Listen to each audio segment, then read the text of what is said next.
Breaking news just coming in. General Pervez Musharraf has passed away in a hospital in Dubai. The 79-year-old former Pakistan president was living in Dubai in self-exile.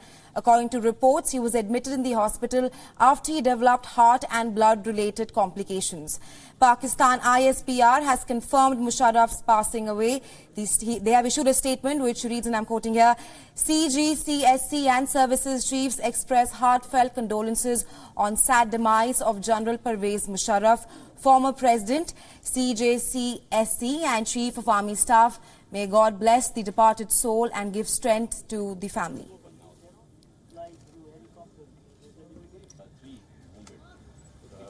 General Pervez Musharraf was a man with a mixed legacy.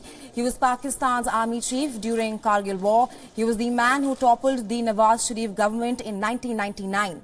He was the last military dictator of Pakistan. He was the president who supported the West in the war on terror.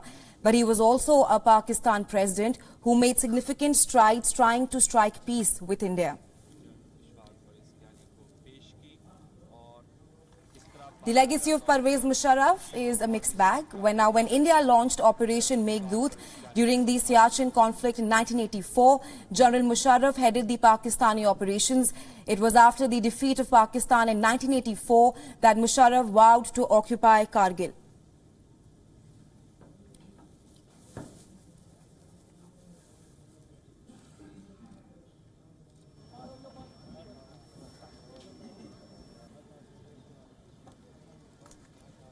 This is open now. You cannot supply through helicopters.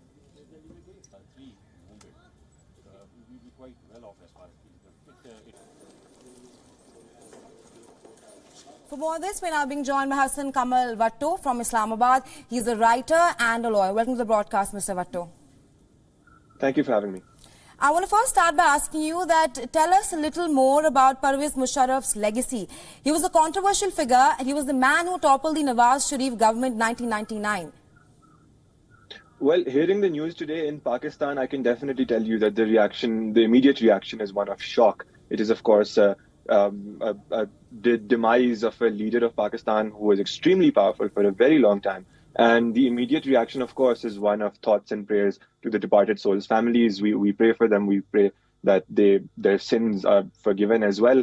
The immediate reaction is not to bring politics into an immediate bereavement as such. But at the same time, the passing of a national leader, world leader, in fact, calls for an honest conversation about that individual's legacy. What actually was their legacy? And if you fumble that at the beginning, if you fumble that at the exact moment when they passed away, then you're really on a bad track forward. And we need to have that honest conversation with ourselves, that whatever your political opinion might be, whatever your thoughts might be on an individual's tenure as president, as army chief, was their rule built on the foundations of something legitimate? Were they sincere to the people of Pakistan? And on matters of principle, when a dictator comes in and usurps power from the people without their mandate, without their will and without their consent, is that a legitimate foundation for a rule? Is that not the worst form of betrayal one can do to one's country? To betray their constitution, to overturn it, to make that the most disgusting of remarks, perhaps even now can remember that the constitution is just a piece of paper to be thrown into the dustbin. So if anything, this should also, and of course, my deepest of respect and condolences to the family, but for the rest of Pakistan who's looking at this as a means of a sort of a direction for where we want to go as a country moving forward, I do not think that direction can be accomplished without acknowledging the treacherous and the dictatorial nature of General Musharraf's regime. I think that as far as his regime is concerned, there needs to be absolutely nothing but condemnation, absolutely nothing but regret, and this needs to come from the same people who supported him in the beginning. Otherwise, you're opening the way for more dictators, more thugs, and more crooks who will come in and steal your government and steal your country and take it by force, as opposed to by the will of the people. And if anything, this should be a reminder of why democracy is so essential for the country. But at the same time, I pray for General Musharraf's departed soul. I pray for the forgiveness of sins, and I extend my thoughts and prayers to his family. Right. I would also like to bring in a Pakistan Bureau Chief, Anas Malik, at the moment. Hi, Anas. The Pakistan ISPR has also confirmed on Musharraf's passing away. They have expressed heartfelt condolences on this. Well, yes, Rohisha, the Pakistani military in a formal statement quoting the Army Chief and the Chairman Joint Chiefs of Staff Committee, General Sahir Shamshad Mirza, have expressed their condolences to the family of General Retd Pervez Musharraf on the, quote, sad demise and have prayed for the bereaved family and the departed soul, unquote. That's what the ISPR statement reads. But just adding to what Hassan Kamalwatu, our guest, has said, his reign would essentially be known as somebody who has not once but twice violated the Pakistani constitution, first in 1999 and then the 2007 emergency, the 3rd November 2007 emergency, to which the PMLN government in 2013 had announced a trial of abrogation of constitution under Article 6, and then later on, I think sometime in 2018 or 2017, if my memory jogs right, sometime in 2018, the trial finally concluded. The judges ruled that he should be symbolically hanged for abrogating the constitution. That is who General Musharraf would be remembered in the political system, or for his work, or in the democratic memory of Pakistan, as a dictator, as somebody who had forcefully taken over and not once but twice had abrogated the constitution. Reisha? Right. I would also like to bring in our principal diplomatic correspondent, Siddhant Sibal, at the moment. Siddhant, what role did General Musharraf play in India-Pakistan relations? Well, it's a role many would not like to remember here in Delhi. He, of course, was seen as a key architect of the Kargil conflict and someone, of course, who could have made sure that there is peace between India and Pakistan, but ended up becoming the same leader, essentially, which Pakistan has thrown in its history in terms of the leadership. He, of course, first had a conflict with India, then, of course, peace overtures with India. Agra summit is a prime example of it. Of course, he was someone who played a key role in the ceasefire agreement of the early 2000s, something that is still working on. Remember, after the 2019 developments, we saw that the line of control was on fire, and there was reaffirmation by both sides, India and Pakistan, that we need to make sure the ceasefire exists. It's the same ceasefire which was both sides, India and Pakistan, agreed in early 2000s. But he will be remembered as a villain who was responsible for the Kargil conflict, death of many Indian soldiers, something that India is not going to forgive. But essentially, it's an end of an era for Pakistan and an end of a chapter when it comes to India-Pakistan relationship. The images of Agra summit, the meeting between President Pervez Musharraf and the then Indian Prime Minister Atal Bihari Vajpayee will be etched in the memories of many, including many of us like Anas and me, who of course have grown up with a staple diet of foreign policy, and we saw how these developments were the major headlines in that era, an era where there was a lot of optimism essentially between India and Pakistan that peace can be achieved, but that is something that could not happen. Now, of course, the relationship is not very good between India and Pakistan. There hasn't been any talks since 2014, but that was an era where there were regular talks, but no outcomes, many would say today. Right. I would also like to bring in our guest, Mr. Bhattu, at this moment. Mr. Bhattu, what were some of the key controversies of General Pervez Musharraf? Well, his tenure, if I could say so myself, was riddled with an unending barrage of controversies. Of course, beginning from the very abrogation of the constitution that came with his taking over of power, then with the one mentioned by Anas Saab as well, that happened in 2007. In the midst of it, there was a barrage of misogynistic commentary, sort of looking down on the people, which naturally, when to a hammer, everything looks like a nail. When you bring in somebody who is not a democratically elected leader, when you bring in someone who's not there by the will of the people, they look down on their people. They don't respect their people. They don't relate to their people. I recall the famous comment made by Musharraf about rape, that people who were rape victims in Pakistan were only doing so to get visas abroad. And rightly put by a journalist, Hamid Mir, later, those same women were still in Pakistan when Mr. Musharraf had to leave the country, to abscond, to run away from the sentences and the trials that were awaiting him. So I think if there's any tragedy right now that the Pakistani people should feel sad for and should question their system for. It is that an absconder, somebody to whom Article 6 of the Constitution, the one person to whom it squarely applies, somebody who betrayed the country by abrogating its constitution, that person could not face justice. And that is something that I am grieving today, that my country's justice system failed to bring to justice one of the biggest culprits in its entirety of its history, somebody who will go down. And now that he is purely a part of history, I think the necessity of honesty is all the more underscored. We cannot lie to ourselves. We cannot, in the interest of politeness, tell ourselves that, no, maybe we should save that for later and maybe we shouldn't be so harsh on him. You need to be brutally honest. Otherwise, you are going to pave the way for 2, 3, 4 dictators, more Musharrafs in the future, more people who can think up creative ways to flout your constitution, disrespect your people, and do irreparable harm to your country. So these are the lessons I hope that we take from this day. But at the same time, I pray for Mr. Musharraf's sins to be forgiven. Right, Mr. Wattu, also tell us about General Musharraf's legacy as a politician of Pakistan. Well, I don't think you can call him a politician if you're being truly honest. What I recall is there's a brilliant documentary by the name of Inshallah Democracy, which chronicled the very ending moments of Mr. Musharraf's reign towards the aftermath. And it paints this picture of a man who was so almighty and all-powerful. Someone in Pakistan who's a military chief and a president, who has absolute power, basically the great dictator, who suddenly decides that I'm so wonderful that the people of Pakistan will probably accept me already. But those clouded delusions of grandeur, of course, come to every dictator in history. And when he came back, when he took a flight back from Dubai to, quote unquote, return to his people after his reign ended to try and contest elections, Mr. Musharraf exited the airplane and looked out at the tarmac. And with a look of dejection, he said, "Where are all the people?"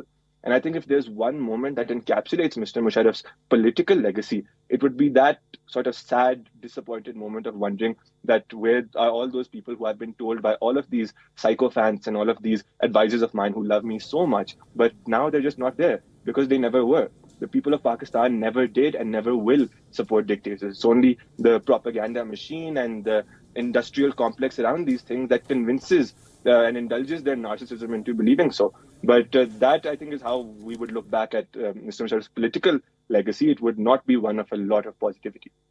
Right, let's also get in our Pakistan Bureau Chief, Anas Malik, at the moment. Anas, I would also like to ask you the same question. Tell us about General Pervez Musharraf's legacy as a politician. We know he was a controversial figure. He was the man who toppled the Nawaz Sharif government in 1999.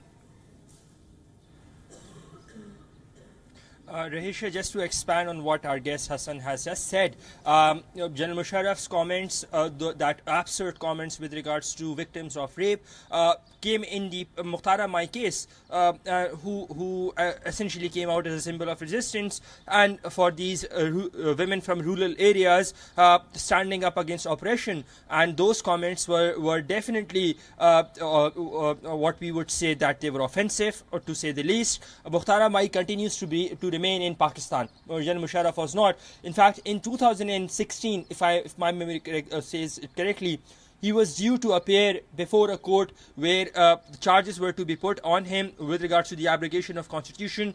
But and it was certain, almost certain, that General Musharraf would end up being in a jail here in the country, in Islamabad. But instead of going to the court, his car was diverted towards the Armed Forces Institute of Cardiology, the AFIC, and he never came to the court to have the hearing done and hear the charges against him, so that the indictment could be formally done and the case could proceed. The case did proceed onwards. So what Hassan has said, that it would be a dark patch. I would also want to point out on the 2002 Legal Framework Order, the LFO, the most controversial of those legislations, then the repressive Hudud Ordinance that General Musharraf had introduced, very misogynistic, very repressive, and by and large it saw a lot of critique. Of course, he had some supporters from the right wing back then, Maulana Fazlur Rahman and Qazi Hussain Ahmad,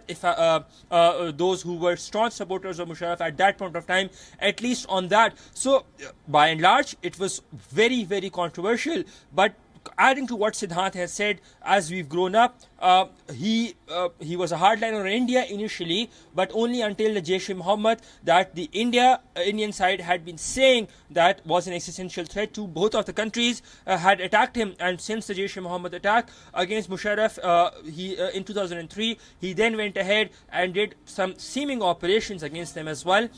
Then he went on to sign a ceasefire accord or a ceasefire agreement at the line of control with India. That would also he be known for. Then the most number of bilateral meetings between Pakistan and India, there have been 109 bilateral meetings since Pakistan and India have been engaging since 1952 to date, and the most number of bilateral meetings between Pakistan and India, that amounts to about 52, took place between 2003 to 2007. He was known for his failed overtures, the Kargil overture, and the failed attempt at the Agra summit as well. Lots of controversies there. By and large, he would also be credited with the rise of the Kalashnikov culture, at least in Pakistan, after Zia, because he gave a free hand to the MQM as well. He hailed from Karachi, the same city as I am from.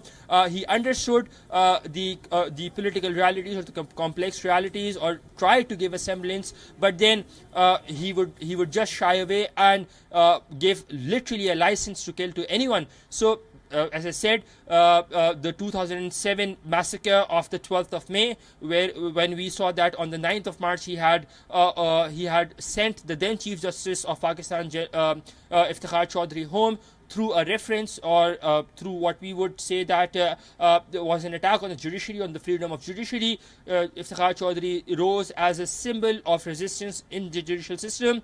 And then when he had announced his visit to Karachi on the 12th of May 2007, 49 people were killed in broad daylight just to resist the fact that Iftikhar Chaudhry would not be able to hold a rally. And on the same day, on the 12th of May 2007, there were 3 rallies in Karachi, if I remember correctly. First was of 3 rallies in the country. First was of Iftikhar Chaudhry's coming to Karachi. The second was that of the Jamaat Islami, who were to welcome Iftikhar Chaudhry, and the third was here in Islamabad at the D Chowk, where Pervez Musharraf took the hands of his then allies, Chaudhry Shujaat and Chaudhry Pervez Hilai, rose them with a fist bump and said that this is what happens when you collide with the states. Those words would forever be etched in history as with his dictatorial mindset, as to how he believed or bred violence by and large, and that's how he would be remembered in the political scope of Pakistan as well. Right, I would like to bring in our principal diplomatic correspondent Siddhant Sibal at this moment. Siddhant, from Kargil misadventure to being almost impeached to be found guilty of treason, can you reflect upon the highs and lows of General Musharraf? Well, there were many highs, but I think there were equal number of lows as well. But the lows, I would say, with India was the Kargil conflict, the failed Agra summit.